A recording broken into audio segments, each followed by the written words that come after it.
Hello friends, welcome to the world of learning and growing. I am Dr. Purnima Kale and today I'm just going a little back in my memory lane to my MBBS days. Yes, so up till 11th and 12th our life is very different. The kind of studies or kind of text that we study is really different. But when we come into MBBS we have such huge books and there are so many subjects within the span of almost 4 to 5 years. We study almost 19 to 20 subjects, and that too in a very in-depth fashion, and gaining knowledge and remembering it and applying it on the patient.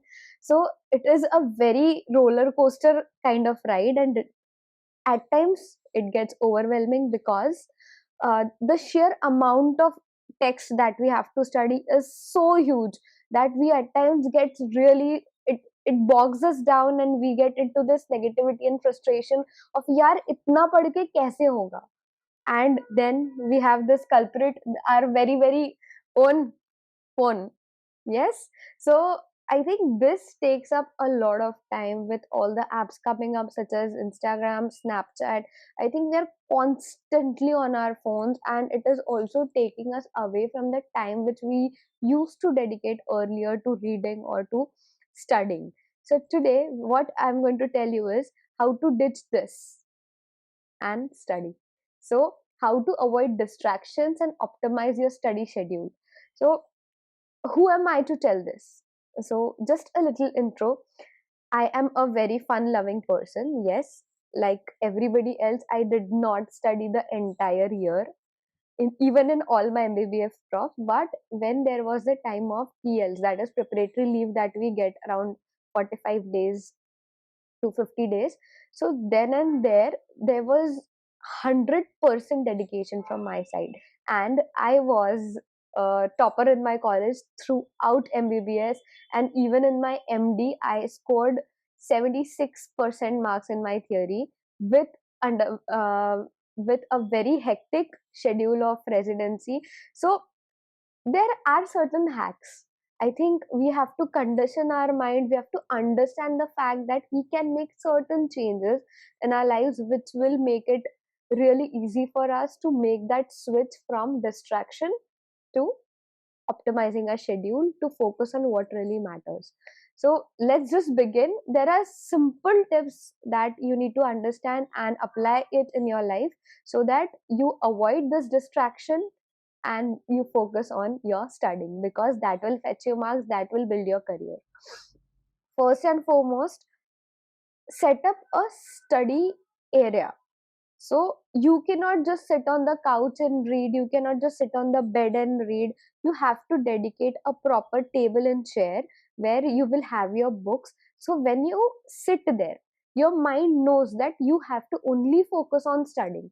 Because see, why do we have rooms in our house? Why don't we just have a complete entire space open to us and we can do anything anywhere? Because that has been the logic of human mind and human brain.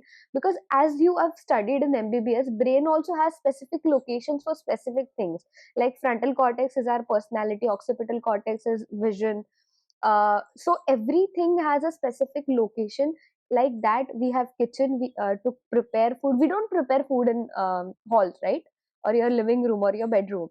We have dining table where we should ideally have our lunch and dinner and our meals, and bedroom is to sleep. So I think that is how you have to also set up your study area, because your mind is then conditioned that way that once you get into that spot there is no distraction and your mind will get itself prepared. So if you're going to a library or a reading room to study, then have a fixed place every day, because having a fixed place will condition your mind that when you go to the library and you sit on that space, your mind will be automatically active and it will start to grasp whatever you have to read. So that is a very important first point. Second is take frequent breaks. This is something that I think we undervalue a lot. So when there is just 20 days left to the exam, we think that we will study for 22 hours straight and it will fetch us marks. It doesn't happen. It just doesn't happen that way. And once we are addicted to our phones, unknowingly our hand goes like this, unknowingly we just pick it up, we our body knows, our mind knows where the app is, it will go and we'll start scrolling reels, right? So this happens. So we have to break this loop by taking frequent breaks. We have to tell our mind that if I study for 2 hours, I will take a 15-minute break in which I will see the reels.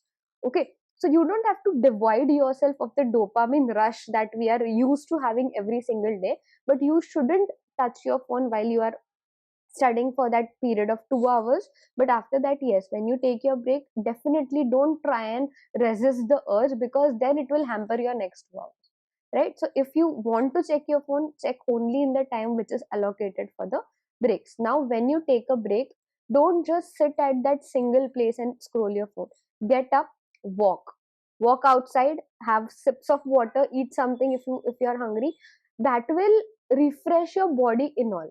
Okay, if you just close your book and start scrolling, your body is there, it is physically just sitting there, it is not getting the break or the change that is required. But our mind and body have a very um, intimate connection.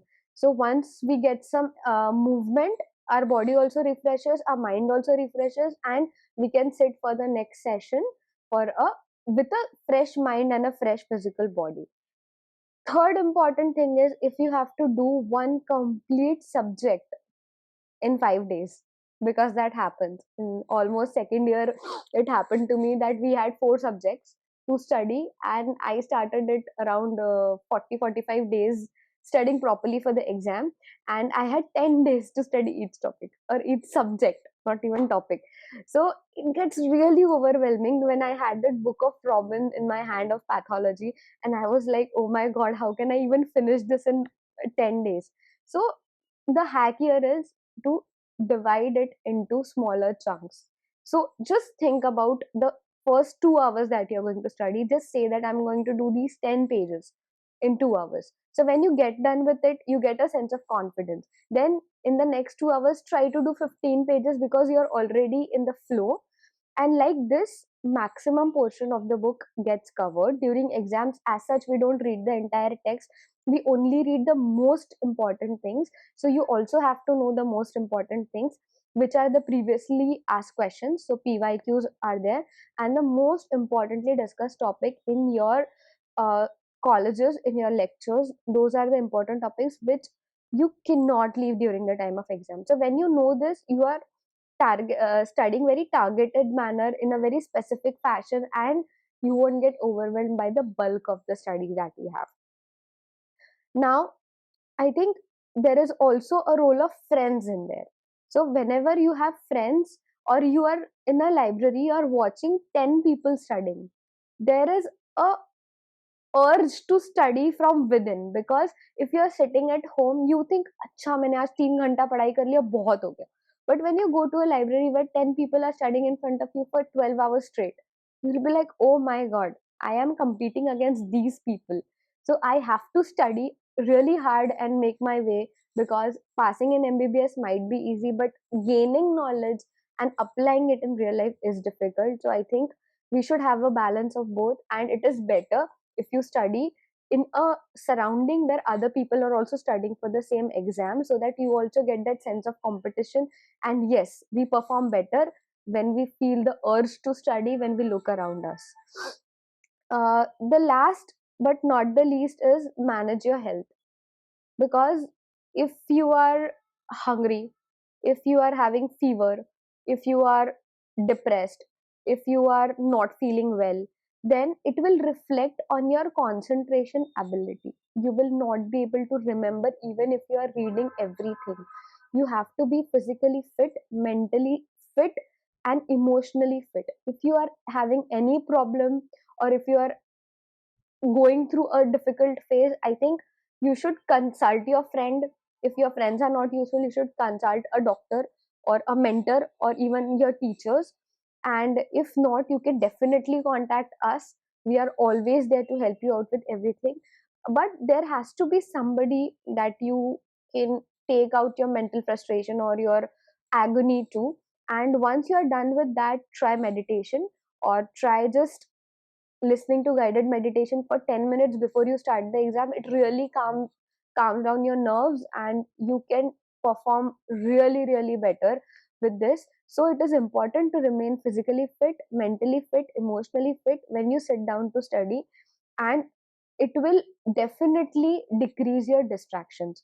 If we are having something else going on in our mind while we are studying, we are more prone to distractions. But if we are focused, we know that we have to complete this much in this amount of time. This is your schedule. Don't make it very overwhelming. Keep it small, in small chunks. Take regular breaks, and I am sure that you'll be able to do very nicely in any exam, be it your MBBS prof exams, be it your NEET PG exam, NEET UG exam, MD exam, MS exams, whatever it is, DNB exams, it doesn't matter. The baseline remains the same. It is medicine that we are studying. Okay, so that doesn't change. The principle don't change, but you need to understand that when you sit to study, you need to focus, and these tips will help you do that. So I hope that this video has been helpful for you, and if there is anything that we can help you with, please mention in the comments below. I've been loving the response that you guys have been giving me on our last videos, and yes, your comments have really been very helpful for us to curate the content which you want to see. So definitely, if you have anything, any idea or suggestions that we should make the videos on, kindly comment below. And yes, don't forget to subscribe, because that will give us the motivation and the boost to keep creating such good content for you. So stay tuned, and thank you.